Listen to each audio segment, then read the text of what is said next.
nasci lá onde é o restaurante Colmeia, ali. A casa dos meus pais eram lá. Onde mora minha família mora lá. E aqui mora só eu e um outro irmão aqui. Ali na beira da canaleta tem outro irmão.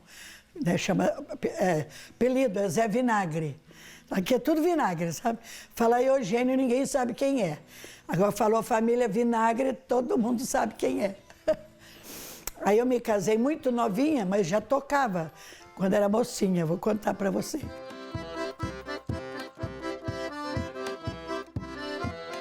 Eu criei praticamente meus filhos tudo andando de charrete, de a cavalo, porque eu morava longe. Morava no sertão mesmo. Hoje o Pau d'Alho é asfaltado. Ali entra na Anhanguera, né? E vai até lá. Hoje tem a luz elétrica. Não tinha. A gente usava no começo, quando eu me casei, era lamparina, vela no quarto. É diferente, né? Televisão. A gente só tinha um radinho, né? Quando eu me casei, eu tinha um dinheirinho. Meu pai tinha posto um dinheirinho na poupança para mim. Antigamente era só a Caixa Federal que tinha, né? Eu tinha um dinheirinho. Aí eu vim, eu já tinha o primeiro filho, eu vim em Pinda para ir com meu pai na caixa para tirar aquele dinheirinho para comprar um rádio. Você vê como era difícil, né? 70 anos atrás era assim, né? Dona Yolanda tem 87 anos, nasceu e cresceu em Pinda. Logo depois que casou, Yolanda foi em busca de outras possibilidades e resolveu tentar a vida com o marido em outros lugares. Morei em Ponta Grossa, no Paraná. Meu filho mais velho nasceu lá. Depois morei em Taubaté também. Morei por 2 vezes, mas em sítio, na roça. Eu dei aula de corte e costura em Taubaté 10 anos. Antigamente não tinha roupa para comprar, entendeu? Eu fiz um curso no Rio de Janeiro, na Avenida Suburbana, Método Lully.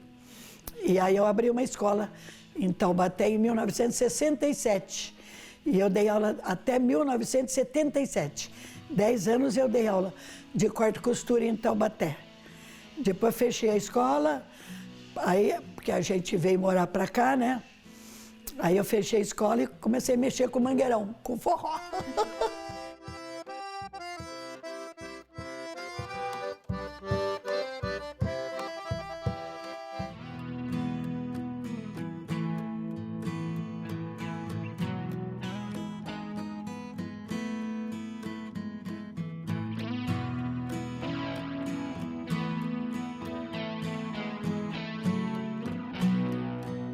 Pindamonhangaba guarda muitas histórias de seu povo, bem como do desenvolvimento da cidade. Só de emancipação política são 317 anos, mas quem conhece a história sabe que Pinda nasceu bem antes disso com o surgimento de um pequeno povoado. A data oficial Pindamonhangaba é o 10 de julho de 1705, que a rainha Dona Catarina promulgou a Carta Régia de Pindamonhangaba. Mas no livro, o Vila Real de Nossa Senhora de Bom Sucesso de Pindamonhangaba, que eu escrevi, que eu resgatei documentos da Biblioteca Nacional, no Rio de Janeiro, que eram oriundos de Portugal, do Conselho Ultramarino, da época, que o Brasil era uma colônia, né? E lá tem informação que já se suspeitava, mas não tinha data, que os moradores da cidade, todos, né, os moradores coordenados pelos principais aqui da época, criaram a vila, que era levantar um pelourinho, nomear juízes, vereadores, etc., em 1º de novembro de 1703. Né? Essa data eu fiz a revelação no livro, são documentos que estão hoje no arquivo, no museu. E, então aí foi de fato a criação da vila. Era um povoado que já existia, mas era uma freguesia de Taubaté, e os moradores se rebelam contra isso e criam eles próprios a vila, em 1º de novembro de 1703. Então, uma data muito importante também para Pinda. Aí há todo um processo, Taubaté protestando contra a criação e Pinda defendendo a criação, né? Isso leva mais ou menos 2 anos, que o navio levar uma carta lá para Portugal, trazer de volta demorava. E então, em 10 de julho, né, de 1705, a rainha Dona Catarina acaba oficializando a criação da vila. Então, basicamente, é essa a história oficial da cidade.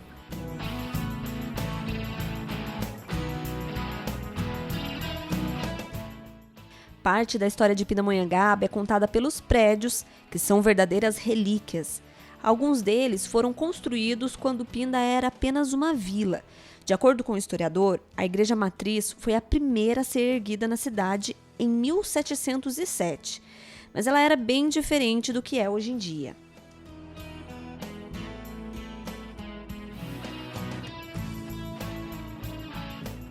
A Capela São José, que fica na Praça Barão do Rio Branco, também é um dos primeiros prédios de Pinda.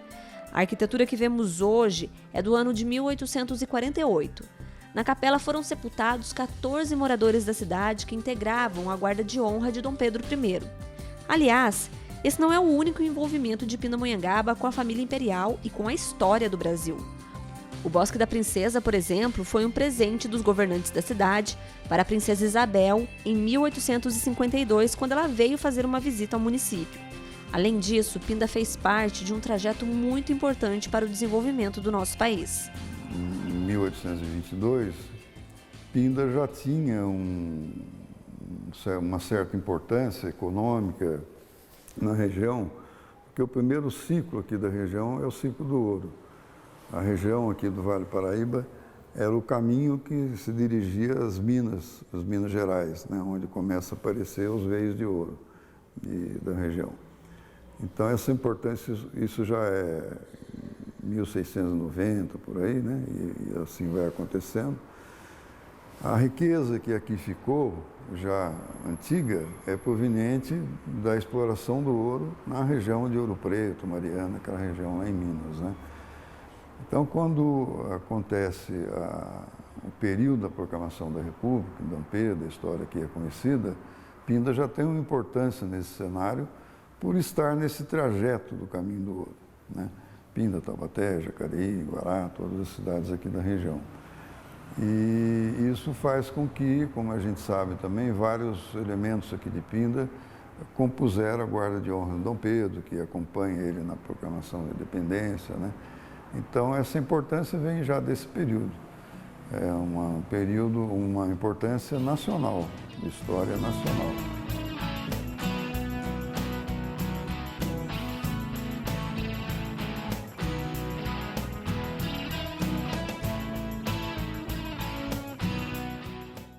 Um dos motivos de Pinda ter nascido nesse ponto do Vale do Paraíba foi a estrutura e a beleza do local. Aqui era um espaço ideal para formar uma vila. Se notar esse platô aqui mais alto que a várzea, né, o Paraíba fazendo essa curva aqui na beira da cidade, isso é sui generis. Isso é uma coisa encantadora, digamos assim, né? Taubaté não é assim, a maioria das cidades estão mais afastadas ou estão praticamente no nível do rio, muito próximo ao nível do rio. Essa beleza, esse encanto que a gente admira até hoje, né?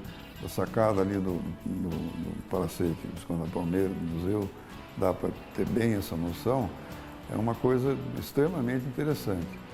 Além disso, aqui era o caminho para a subida para as minas, era um dos caminhos, né? Aquela região ali que sobe, aqui nessa garganta que forma a serra, né? Que tem condição da subida. Então, essa condição de ser uma cidade num local de uma natureza privilegiada, isso permanece em nós moradores, mesmo que a gente não tenha essa consciência, né? Mas há de se notar, você vai em outras cidades, às vezes são mais espremidas, as ruas são mais estreitas, a topografia mais acidentada, conhece, né? Aqui na região mesmo nós temos exemplos, né? E Pinda é uma cidade, está num platô interessante, bem espraiada, avenidas mais largas, etc., né? Então, é uma topografia privilegiada, é uma vista privilegiada, né? Um clima privilegiado, e isso criou um ambiente que nós vivemos como pindenses e preservamos isso. Acho que essa é uma característica nossa, mais do que qualquer outra.